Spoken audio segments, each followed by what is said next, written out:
যেই দেশে ছেলের সামনে মাকে হত্যা করা হয় সেই দেশ নিয়ে আপনি কিসের স্বপ্ন দেখেন? হ্যাঁ, নিষিদ্ধ ছাত্রলীগ। নিষিদ্ধ ছাত্রলীগ সন্দেহে আটক ছেলে বাঁচাতে গিয়ে প্রাণ হারালো এক মায়ের। বুঝতে পারেন বাংলাদেশের অবস্থাটা কি ভয়ঙ্কর হতে যাচ্ছে? কক্সবাজার উখিয়ায় ছেলেকে মারধরের হাত থেকে বাঁচাতে গিয়ে হামলার শিকার হয় এক নারী। মৃত্যুর অভিযোগ উঠেছে বিএনপির হামলার করছে এদের উপরে, বিএনপি নেতা কর্মী হামলা করছে এদের উপরে। নিহত নারীর নাম হচ্ছে সাইদা খাতুন, 50 বছর বয়স। হ্যাঁ, মানে আমি বুঝি না মানুষ কেমনে মানুষের সাথে এইরকম জিনিস করে। স্বজনরা জানান, সম্প্রতি দেয়ালে জয় বাংলা লেখাকে কেন্দ্র করে দায়ের হওয়া এক মামলার আসামি হিসেবে আব্দুর রহমানকে ধরে এনে মারধর শুরু করে ছাত্রদল ও যুবলীগের কয়েকজন নেতাকর্মী। এই ঘটনায় বিএনপির নেতা মিজান শিকদার ও ছাত্রদল নেতা জিসানের নেতৃত্বে হামলা চালানোর অভিযোগ উঠেছে। ছেলেকে রক্ষা করতে ঘটনাস্থলে গিয়ে সৈয়দ খাতুনও হামলার শিকার হন বলে দাবি করেছে পরিবার। ঘটনার সত্যতা নিশ্চয়তা করেন উখিয়ার পুলিশ স্টেশনে এর ভারপ্রাপ্ত কমিশনার মুজিবুর রহমান। বলেন, এলাকাবাসীর মাধ্যমে খবর পেয়ে পুলিশ ঘটনাস্থলে যায়, তবে আব্দুর রহমান কোনো মামলার আসামি ছিলেন কিনা সে বিষয়ে তৎক্ষণাৎভাবে নিশ্চিত তথ্য পাওয়া যায় নাই। ঘটনাস্থলে যাওয়ার থানার উপপরিষদ ব্যাপারটা নিয়ে আরো জানান, একজন সন্দেহভাজন লোককে এলাকাবাসী আটক করে রেখেছেন এমন খবর পেয়ে পুলিশ সেখানে যান। তিনি বলেন, ঘটনাস্থলে গিয়ে আব্দুর রহমানকে পুলিশ হেফাজতে নেয়, তবে পুলিশ পৌঁছানোর আগেই মারধরের ঘটনাটা ঘটে যায়। তিনি আরো জানান, আব্দুর রহমানকে সন্দেহভাজন হিসেবে হেফাজতে নেওয়া হয়েছে, তবে কোনো মামলায় তাকে সন্দেহ করা হয়েছে সে বিষয়ে তাৎক্ষণিক কোনো কিছু জানা যায়নি। আচ্ছা, আমি বুঝলাম উনি নিষিদ্ধ ছাত্রলীগের লোক। আচ্ছা, আমি বুঝলাম উনি অনেক খারাপ মানুষ। আচ্ছা, আমি বুঝলাম উনার সবকিছু খারাপ, কিন্তু উনার মা কি খারাপ কাজটা করছে যে উনার মাকে আজকে আপনারা উনার ছেলের সামনে মেরে পুরা জানাজায় শামিল করে ফেললেন, জানাজার জন্য রেডি করে দিলেন কেন? কি হইতেছে দেশে? এই দেশ কার? এই দেশ কি শুধু আপনাদের? এই দেশ কি শুধু যুবদল, শুধু ছাত্রলীগ, শুধু ছাত্রদল এদেরই এই দেশ? বিএনপি, আওয়ামী লীগ, জামাত শিবির এদেরই এই দেশ? তাহলে আমরা জনগণ এখানে কোথায়? আমাদের জনগণদের জায়গাটা কোথায়? আমরা যে এই যে সাধারণ মানুষ, আমাদের জায়গাটা কোথায়? আমাদের যে এইভাবে শোষণ নিপীড়ন বারবার করেই যাচ্ছে। গতকাল কারিনা কায়সার মরে গেছে, তারপরে বলা হলো সে শিবিরের দল করত, সে হাদির কাছে চলে গেছে, সে অনেক খারাপ, সে এই সে সেই। আজকে ছাত্রলীগ ভেবে একজনকে হামলা করছে, তখন তাকে বাঁচাতে গিয়ে তার মা নিহত হলো। কি শুরু করছেন? আমরা তো সবার আগে মানুষ, তাই না? আমরা এই রাজনীতির মধ্যে পিছিয়ে পড়ে যাচ্ছি কেন? জুলাই আন্দোলন করছেন, ৭১-এর মুক্তিযুদ্ধ হয়েছে, সমস্ত কিছুই তো সাধারণ মানুষজনের ভালোর জন্যই করা হয়েছে। কিন্তু আজকে আমাদের ভালোটা আসলে দেখবে কে? শুনেন, বিএনপি নামধারী কিছু মানুষজন উল্টাপাল্টা কাজকর্ম করে, আওয়ামী লীগ নামধারী কিছু মানুষজন উল্টাপাল্টা কাজ করে, জামাতে ইসলামী নাম ধরেও কিছু মানুষজন উল্টাপাল্টা কাজ কারবার করে। বুঝতে পারছেন? এরা না আওয়ামী লীগের, এরা না বিএনপির, এরা না জামাতে ইসলামীর, এরা কোনো দলেরই না। এইসব যারা করে তারা কোনো দলের হইতেই পারে না। যারা দলের ভালো চিন্তা করে তারা কোনোদিন খারাপ কিছু করতে পারে না। আর যারা সাধারণ মানুষের কথা চিন্তা করে তারা কোনোদিন সাধারণ মানুষকে এইভাবে পিষ্ঠে মেরে ফেলতে পারে না। এক কাজ করেন, আপনারা রাজনীতি করেন, খালি রাজনীতিই করেন, আমরা সাধারণ মানুষরা বের হয়ে যাই এই দেশ থেকে। এটাই তো চাইতেছেন, তাই না? স্বপ্ন দেখি আমরা বাংলাদেশ নিয়ে, অথচ বাংলাদেশ নিয়ে স্বপ্ন দেখতে আমাদের ভয় লাগে। স্বপ্ন দেখি বাংলাদেশকে আগানোর, অথচ বাংলাদেশে থাকতে আমরা ভয় পাই। কোন দেশ আর আমরা কই? একটু শান্তি দেন, একটু বাঁচতে দেন। শিবির যদি দর্শন করতো প্রাপ্ত মহিলারে, আমার মতো একটা মেয়েরা যদি দর্শন করতো, কথা ছিল না। জামাত শিবির তো দর্শন করে মাদ্রাসা খুলে ছোট ছোট বাচ্চাদেরকে বলৎকার করে। জামাত শিবির তো 11 বছরের বাচ্চার পেটে বাচ্চা দিয়ে দেয়। এগুলা কোনো কথা? এগুলা কোনো কাজ? এগুলা করে করে তারা মাজার ভাঙতে আসে। তোরা আগে নিজে ঠিক হ। আমরা যদি সুফিবাদের মানুষ, আমাদের সুফিবাদের মানুষের নিয়ম কি জানেন? আমরা নিজেকে শুধরাই, নিজের পিছনে থাকি। আমরা অন্যের দোষ দেখার সময় না, আমরা নিজেকে শুধরানোর কাজে ব্যস্ত। আমরা খোদার প্রেমে মগ্ন। এই জন্য আমরা তাদের দোষ দিই না। নাহলে তারা 1 সেকেন্ড টিকতে পারতো না। তারা যা করতেছে মাদ্রাসায়, মসজিদে যা করতেছে, 1 সেকেন্ড টিকে টাকা করতে। কিন্তু আমরা তাদের পিছনে কই না। এখন আমাদের উপরে আঘাত আসছে। আমরা ব্যথা পাইলে তো মানুষ একজনকে গালি দেয়। আঘাত আসার কারণে আমরা আজকে এখানে দাঁড়াইছি। ডাক্তার ইউনূস এই দেশে আসছে প্রতিশোধ নেওয়ার জন্য। সেই দেশের সন্তান না। ডাক্তার ইউনূস কোটি কোটি টাকা এই দেশকে লুটপাট করছে। একটা পুলিশের পক্ষে তিনি 2 বছর ধরে কোনো কথা বলে নাই। তার সংসারটা ছিল 2 বছর ধরে জঙ্গিদের নিয়ে। তার সংসারটা ছিল 2 বছর জঙ্গিদের নিয়ে। এই জঙ্গিবাদ যতক্ষণ পর্যন্ত এই দেশেতে না কমবে ততক্ষণ পর্যন্ত এই দেশের মানুষ শান্তি পাবে না। নাহিদ মানে দেশ বিরোধী, মানবতা বিরোধী, সমাজ বিরোধী, শিক্ষা বিরোধী একটা প্রোপাগান্ডার নায়ক। হাসনাত মানেই সমাজ ধ্বংসকারী একটা প্রোপাগান্ডার নায়ক। সার্জিস মানেই মব স্টার হওয়ার একটা প্রক্রিয়া। তারা জেনে গেছে আক্তার মানেই দাড়ি টুপির আড়ালে একটা ধর্মান্ধ এবং ধর্ম বিরোধী মানুষ। মসজিদ শেখ সাহেবের গতরে মূর্তিকে একজন মুইতে দেশে এবং যে প্রসাব করছে, যার ওসিলায় বাংলাদেশে এই ছেলেটা সম্ভবত কোনো জারদ সন্তান হবে। একজন মুরব্বীরে একজন আমার মনে হয় এর মার সাথে কতজন উঠা বসা করছে আল্লাহ ছাড়ার কেন্দ্র নেয় না। এটা নিঃসন্দেহে জারদ সন্তান। আমি কাউকে ছাড়িয়ে দেওয়ার চিজ নেবে না। গরিবেন শুরু থেকে যেটা হয়েছে আমরা আমাদের সাথে অফিস বলা ভাই দেন না হলে আমাদের কোথায় গেছে কোথায় কোথায় গেছে আমরা কোথায় গেছে আমরা একজোট হব জানতে বলো আমরা করবে বলো এখন ছাড়বে আমার ভাইকে কেন অ্যারেস্ট করছে 10 আবার অ্যারেস্ট ছিল না সে স্টুডেন্ট কেন অ্যারেস্ট করছে আমরা এখানে আজকে আসছি সাধারণ স্টুডেন্ট। আমরা কালকে দেখতে পেরেছি যে টাইগার পাস থেকে চালকান বাজার পর্যন্ত আমাদের যে জুলাই স্মৃতিচারণ ছিল, যে জুলাই আমরা কষ্ট করে অর্জন করেছি, যে স্বৈরাচার মুক্ততার সামনা গঠন করছি, সেটার একটা স্মৃতিচারণ আমরা ধরে তুলছিলাম প্রত্যেকটা অলিগুলিতে। আমরা তাহলে দেখতে পেরেছি আমাদের সেই স্মৃতিচারণগুলো তারা মুছে দিয়েছে। সেই মুছে দেওয়ার কারণে আজকে আমরা যারা জার্নালিস্ট স্টুডেন্ট আছি আমাদের থেকে খারাপ লাগছে। আমরা অনেক কষ্টে জুলাই করছি, আমরা অনেক কষ্টে, আমরা রক্ত দিয়ে করছি, রক্ত দিয়ে বাঁচা করছি, আমাদের খারাপ লাগছে। এজন্য আমরা আবার সেই গ্রাভিটিগুলো চিত্রাঙ্কগুলো we are just journalist student, আমাদের কোনো পলিটিক্যাল ব্যাকগ্রাউন্ড নেই।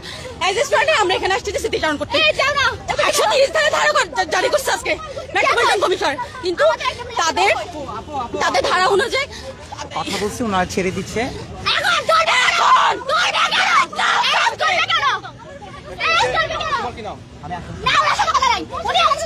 কথা না, আমি ছেলেদেরকে তারা হচ্ছে যে আমাদেরকে নিরহ আমরা সুন্দর করে বলছি যে আমরা এখানে যে দেয়ালগুলো আছে আমরা একসাথে জড় হয়েছি 10 জনের মতো রং নেওয়ার জন্য। আমরা 3 করে একটা করে দেয়াল লিখে ফেলবো। এখানে আমরা কোনো জনসম্মতি সৃষ্টি করতেছি না, সরকারি আইনে আমরা কোনো বিশৃঙ্খলা সৃষ্টি করিনি। কিন্তু তারপরেও আমার ভাইদেরকে তারা অ্যারেস্ট করছে, আমাদের উপরে বাধা দিচ্ছে, আমাদেরকে রং মারছে। কিন্তু কেন? আমরা কি arrest? We are look like an arrest? No, we are not terrorists, we are a journalist one. So why আমাদের সাথে এরকম ব্যবহার করে কি জন্য করছে? কেন? কি জন্য করবে? কই ছাত্রলীগ যখন এখানে এসে মিছিল করে, মিটিং করে, কই তখন যে আমি কোনো প্রশাসন দেখতে পারি না, কখন কোনো পুলিশ বাহিনী, কোনো আর্মি, কোনো ব্যাটালিয়ন থাকে না, তখন তাদেরকে শান্তিপূর্ণভাবে তারা আন্দোলন, তারা মিছিল করে যায়। একটু লক্ষ্য খুন কেন? তারা তখন কিছু করে, তাদের কোনো বাহিনী থাকবে না। আপনারা বিভিন্ন নিউজ ফিডে দেখতে পারেন ছাত্রলীগরা নিজেদের ইচ্ছা মতন আসে, তারা নিজেদের মন মতো স্লোগান দেয়, জয় বাংলা স্লোগান দিয়ে বিভিন্ন তারা প্রোগ্রাম করে, তারাও সেটা সফল করে তারা চলে যায়। কিন্তু তখন কোনো পুলিশ থাকবে না, তখন কোনো বাহিনী থাকবে না। কিন্তু আজকে যখন আমরা সেই জুলাইয়ের মতন সাধারণ স্টুডেন্ট আসছি, আমাদের 24 জুলাইয়ের মতন আমাদেরকে বাধাপ্রাপ্ত করেছে, আমাদেরকে অ্যারেস্ট করছে। এই নিয়ে আমার 3 জন ভাইকে অ্যারেস্ট করা হয়েছে। কিন্তু কেন? আমার কোশ্চেন হচ্ছে কি জন্য আমার ভাইকে অ্যারেস্ট করা হয়েছে? যেহেতু আমার ভাইকে অ্যারেস্ট করছে, আমাদের আমার ভাই রং করতে ছিল, তো আমরা আসছি, নয় ভাই দিবে নয় আমাদেরকে অ্যারেস্ট করবে। আমরা এটা জবাব চাই পুলিশ কমিশনারের কাছে, এখানে থাকা প্রত্যেকটা পার্সনের কাছে, যে আমাদের সাথে এরকম আচরণ কেন করা হয়েছে। ঠিক যতটুকু শুনছিলাম যে তারা এখানে গ্রাফিতি অঙ্কন করতে এসেছিলেন, এবং আজকে যেমনটি গতকালকের ঘটনাকে ঘিরে আজকে এখানে 144 ধারা বলবৎ ছিল, এবং সেটির মধ্যেই তারা এখানে গ্রাফিতি লিখন কিংবা গ্রাফিতি অঙ্কনের যে কার্যক্রম সেটি তারা গ্রহণ করছিলেন। এবং সেখান থেকেই তাদের ভাষ্যমতে আমরা যতটুকু জানতে পেরেছি 3 জনকে আটক করেছে বলে তারা জানিয়েছেন, এবং তারা তাদেরকে আসলে ছাড়িয়ে নেওয়ার জন্য এখানে তারা দাঁড়িয়েছেন। আমরা যতটুকু শুনছিলাম তাদের কথা আরেকটু শোনার চেষ্টা করবো। যেমন আপনি দেখবেন যে আপনারা সাংবাদিকরা অনেকজন জড়ো হয়েছেন, আপনারা কি কাজের জন্য আসছেন? কারো উপর মা হামলা করতে আসেন না, আমরা এরকম কাজের জন্য আসছি। ওনারা পুলিশরাও তো এতজন আছে, ওনারাও তো জড়ো হয়ে আছে, ওনারাও তো আসছে ওনাদের দায়িত্ব করতে। তাইলে আমরা এখানে যখন আসলাম, আমরা ওনাদেরকে বলছি যে আমরা কোনো দেশে হামলা করবো না, আমরা রং করতে আসছি। ইভেন আমরা কমিশনার স্যারের কাছে গিয়েছি, উনি মিটিং ওনার সাথে কথা বলতে পারিনি, যাতে আমাদের এখানে কোনো ধরনের বাধা না দেয়। আসার পর আমরা এখানে পিলার যেগুলোতে মুছে হয়েছে, আমরা তো ওখানে যাইতে যাবো না, ওখানে তো আমাদের মুছা হয় না, ওখানে কেন করবো আমরা এগুলো কি করবো? আমরা বলছি আমরা দুজন হয়ে আমরা করবো, কোনো ঝামেলা করবো না। আমাদের থেকে রং নিয়ে গেছে 44 ধারা 30 ধারায় কোথায় লেখা আছে রং নিয়ে যাবে, রং নিয়েছে। আমি অন্তঃসত্ত্বা, আমি 4 মাসের অন্তঃসত্ত্বা, আমাকে ধাক্কা মারা হয়েছে, আমার ভাইদেরকে নিয়ে গিয়ে অ্যারেস্ট করা হয়েছে। অ্যারেস্ট কর অফিসার আমির, উনি নির্দেশে সবাইকে অ্যারেস্ট করা হয়েছে। কেন? মেয়েদেরকে ধাক্কা মারা হয়েছে ছেলে হয়ে, একজন পুলিশ অফিসার, ছেলে পুলিশ অফিসার, উনি আর ধাক্কা মারার কে? মহিলা দিও না। আমরা তীব্র নিন্দা প্রতিবাদ জানাই এবং পুলিশরা পুলিশরা পুলিশ ওই যে আমরা জানি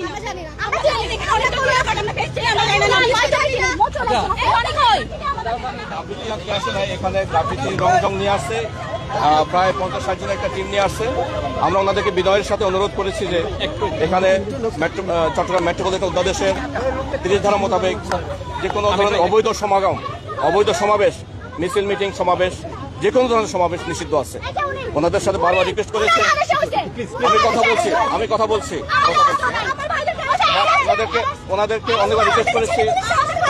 তো আমরা সব আমাদের বাধা ডিঙিয়ে, আমাদের পুলিশ কর্ডন ছিল, পুলিশের কর্ডন ডিঙিয়ে ওনারা আমাদের আইনানুগ নির্দেশ অমান্য করেছে, যার কারণে আমরা সেটা নিবৃত করেছি। এতটুকুই নিবৃত করেছি। আটক করা হয় নাই, আমরা আমাদের জিম্মায় এনেছি। আর আটক অনেক বড় ব্যাপার, আমরা এখন আটক করি নাই।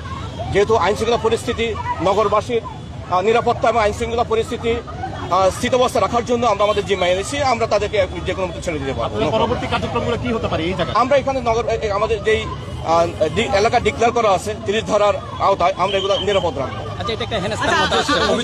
হেনস্থার মধ্যে আসে, বরং আমাদের নারী পুলিশ সদস্যদেরকে এই উশৃঙ্খল জনতা হেনস্থা করেছে। আমরা দেখলাম আপনি একজন নারী শিক্ষার্থী, একজন নারীকে আপনি নিজে আমাদেরকে জাপাই পড়তেছিল। আমরা কর্ডন করেছি, আমার হাত দিয়ে কর্ডন করেছি। ওরা নিজেদের গায়ে মেরেছে। আমি কারো গায়ে হাত দিই নাই, আমি কারো গায়ে হাত দিই নাই। তাদের ক্যাডার আমরা বাধা দিয়েছি, আমাদের ফুল ফোর্স সহ, এবং আমাদের নারী ফোর্স সহ ছিল। আপনি পারেন কিনা নারী ফোর্স থাকা অবস্থায় আপনি পারেন কিনা? আমি নারী ফোর্স আমাদের ওখানে ছিল। ওরা থাকা অবস্থায় আপনি কেন করলেন বিষয়গুলো? মানে আপনি কেন ওদেরকে কি করেছি? আমি এখানে টোটাল কমান্ডার, আমি টোটাল কমান্ডার আমি। ওকে, আপনি নারী গায়ে হাত দিয়েছেন? না, নারী গায়ে হাত দিই নাই আমি। আপনি দিয়েছেন? নারী গায়ে হাত দিই নাই, কোনো নারী গায়ে হাত দিই নাই। আপনি যে মিনিং এ বলতেছেন এই ধরনের নারী গায়ে হাত দিই নাই। ওকে, আইনশৃঙ্খলা স্বাভাবিক রাখার ঠিক যতটুকু শুনছিলাম যে তিনি মূলত যেটি বলছিলেন যে তাদের 3 জনকে আটক করা হয়নি, তবে তাদেরকে পুলিশি হেফাজতে নেওয়া হয়েছে। এবং এখানে ঠিক যতটুকু দেখছি যে এখনো হট্টগোলটা আসলে চলমান রয়েছে। আমরা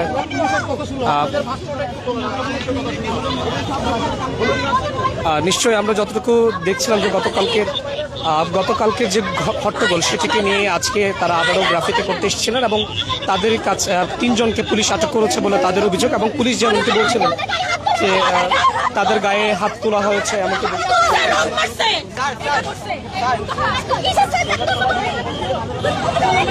কেন গ্রেফতার করা হয়নি উনি বলতেছে না, বলতেছে তোদেরকে চুপ থাকতে বলি, চুপ থাক, একটা কথা বলি। আমি জিজ্ঞেস করছি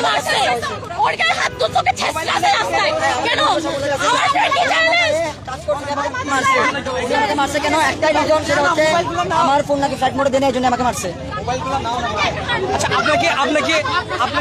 আমাকে মেয়েগুলো, পুলিশের মেয়েগুলো হাত ধরে চেষ্টাইছে, টানছে, এমনকি গুলি দিয়ে এখানে ঘুষা মারছে আমাকে। টানতে আমাকে নিয়ে যাচ্ছে, আমার হাতে পুরো ঘেসে গেছে, এখানে পুরো ঘষে গেছে, ওনারা টানছে। আর ওখানে পুলিশের যিনি গেছে মেয়ে, উনি আমাকে বলতেছে বারবার মেয়েটাকে অ্যারেস্ট করো। আমাকে টানতে টানতে মেয়েগুলো নিয়ে যাচ্ছে, আমার হাত পুরো ইয়া হয়ে গেছে, পায়ে ব্যথা পাইছে। মেয়েগুলো গুলি দিয়ে আমাকে এখানে মারছে, ঘুষা মারছে এখানে। আমাদের উপর গায়ে গেল হাত তুলছে, এখানে তো হাত তোলার কথা ছিল না, এখানে হাত তোলা। আর পুলিশের মেয়েগুলো আমাদেরকে রং দিচ্ছিল, আমাকে টানতে টানতে নিয়ে গেছে। হ্যাঁ, এখানে ঘুষা মারছে। ওনারা কোন জুরিসডিকশন আমাদের গ্রেফতার করছে আমরা জানি না, ওনারা কোন আইন আমাদের গ্রেফতার করছে আমরা জানি না। আমি ওনাকে বারবার বলছি আমি একজন আইন স্টুডেন্ট, এটা বলার পরেও আমাদের গায়ে হাত তুলেছে। আমরা যতটুকু শুনছিলাম যে এখানে যত প্রশ্ন আমরা ওনার কাছ থেকে জবাব দিতে আমরা যতটুকু শুনছিলাম তারা পুলিশ কমিশনারের কার্যালয়ে যাওয়ার কথা বলছেন এবং সেখানে গিয়ে তারা তাদের এই যে আজকে তাদেরকে যে বাধা দেওয়া হলো কিংবা তাদের কয়েকজনকে সেখানে আটক করা হলো তেমন কথাই তারা বলছেন। যদিও কয়েকজনকে দেখেছে তারা ছিনিয়ে নিতে পেরেছেন, অর্থাৎ নিয়ে আসতে পেরেছেন। আইন শৃঙ্খলা রক্ষাকারী বাহিনীর সদস্যদের মোতায়েন এখানে আমরা দেখছি বিপুল পরিমাণ আইন শৃঙ্খলা রক্ষাকারী বাহিনীর সদস্যরা এখানে মোতায়েন আছেন এবং যেহেতু এই এলাকা 144 ধারার মধ্যে পড়ে, ফলে এখানে যেই পরিস্থিতি সেটি নিয়ন্ত্রণে রাখার জন্য তারা চেষ্টা করছেন। আমরা দেখছি যে এই মুহূর্তে তারা মূলত পুলিশ কমিশনারের কার্যালয় দিকেই যাচ্ছেন, সেটি আমরা দেখছি।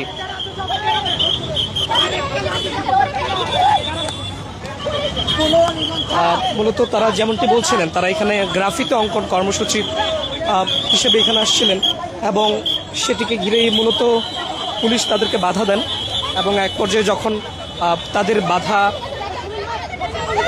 বারবার বাধা দেওয়ার পরেও আসলে তাদেরকে মূলত পুলিশের যে প্রিজন ভ্যান বা পুলিশ তাদেরকে আসলে 3 জনকে আটক রেখেছেন বলে তেমনটি তারা অভিযোগ করেছিলেন।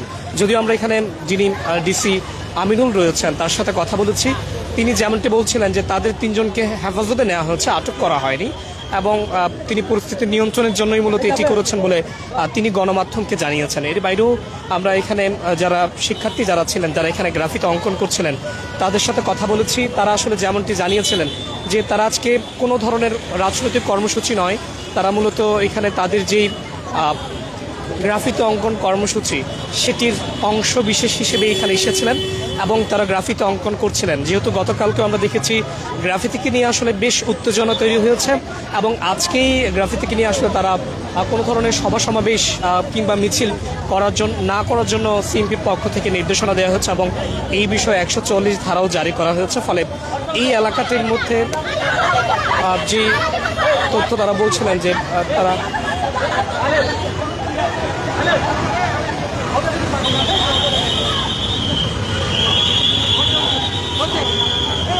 আমরা দেখছি আইন শৃঙ্খলা রক্ষাকারী বাহিনীর সদস্যরা তাদেরকে সরিয়ে দিতে চাইছেন এবং এই মুহূর্তে তারা চট্টগ্রামের যেই পুলিশ কমিশনারের কার্যালয় সেটির দিকেই এগোচ্ছেন, সেই দৃশ্য আমরা দেখতে পাচ্ছি। সরাসরি দেখছেন বাংলা নিউজের লাইভে। যতটুকু জানি যে গতকালকে গ্রাফিতিকে নিয়েই মূলত গতকাল রাত জুড়ে একটি উত্তেজনা পরিস্থিতি বিরাজ করছিল, যেখানে আমরা দেখেছি যে এনসিপি এবং ডক্টর শাহাদাত সমর্থিত যারা রয়েছেন তারা মূলত তাদের মধ্যকার একটি উত্তেজনা তৈরি হয়, যেখানে তারা জানিয়েছেন যে এই যে চট্টগ্রামের যে এলিভেটেড এক্সপ্রেসওয়ে এখানকার যেই ফ্লাইওভার বা পিলারগুলো রয়েছে সেখানে জুলাই গণঅভ্যুত্থান পরবর্তী সময়ে যেই চিত্রাঙ্কন কিংবা গ্রাফিতিগুলো অঙ্কন করা হয়েছিল সেই গ্রাফিতিগুলো মুছে ফেলা হয়েছে এবং সেখানে কোনো ধরনের প্রতিষ্ঠানের বিজ্ঞাপন দেওয়ার জন্যই মূলত এই ধরনের রং করা হয়েছে বলে তারা দাবি করছিলেন এনসিপির পক্ষ থেকে এবং তার কারণেই সেটির প্রতিবাদ স্বরূপ তারা গতকাল রাতেই এখানে গ্রাফিতি অঙ্কন কর্মসূচি করেছিলেন এবং এক পর্যায়ে তারা যেমনটি আমাদেরকে জানিয়েছেন যে এখানে তারা জুলাইয়ের গাদ্দার এবং জুলাইয়ের গাদ্দার হুঁশিয়ার সাবধান এই ধরনের বেশ কিছু গ্রাফিতি তারা আবারও অঙ্কন করেন এবং সেটিকে নিয়েই মূলত ডক্টর শাহাদাত সমর্থিত যারা রয়েছেন তাদের সাথে তাদের এক প্রকার বাক বিতণ্ডা হয় এবং এক পর্যায়ে তাদের মধ্যে উত্তেজনা তৈরি পরিস্থিতি আরও বেশি উত্তপ্ত হয়ে পড়ে এবং সবকিছু মিলিয়ে এখন পর্যন্ত আমরা যে চিত্র দেখছি তারা চট্টগ্রাম পুলিশ কমিশনারের কার্যালয়ের দিকে যাচ্ছেন এবং তারা যেমনটি বলছিলেন যে তারা সেখানে গিয়েই আসলে এই যে ঘটনা সেটির বিচার তারা চাইবেন। সবকিছু মিলিয়ে এই ছিল আমার কাছে এখন পর্যন্ত চট্টগ্রামের যেই গ্রাফিতিকে নিয়ে গতকাল থেকে যে তোলপাড় চলছে সেটির সবশেষ। পরবর্তীতে আপডেট পেতে এখন সমন্বয় একটা গালি হয়েছে, আমাদের রামায়ণে একটা গালি হয়ে আছে এখনো মানুষ। আমরা ঘরোয়া ভাবে বলি ঝগড়া করলেই ঘরের শত্রু বিভীষণ, আমরা কিন্তু এটা বলি না, ঠিক সেরকমই এই সমন্বয়কদের মানুষ গালি দিয়ে বলবে সমন্বয়ক একটা গালি থাকবে, আপনারা মিলাই নিয়েন। এবং বাংলাদেশের দেশ ধ্বংসকারীর একটি ছাত্র সমাজ নামে কলঙ্কিত সমন্বয়ক হিসেবে গালি থাকবে। মির্জাফর যেরকম গালি হয়ে আছে, হিটলার যেরকম গালি হয়ে আছে এবং আমাদের ধর্মীয়তে যেরকম বিভীষণ একটা গালি হয়েছে, ঠিক সেরকমই এই সমন্বয়ক একটা গালি হয়ে থাকবে। এদের ডাকে বাংলার মানুষ আর কোনোদিনই আসবে না, এটা আমি 100% গ্যারান্টি দিলাম।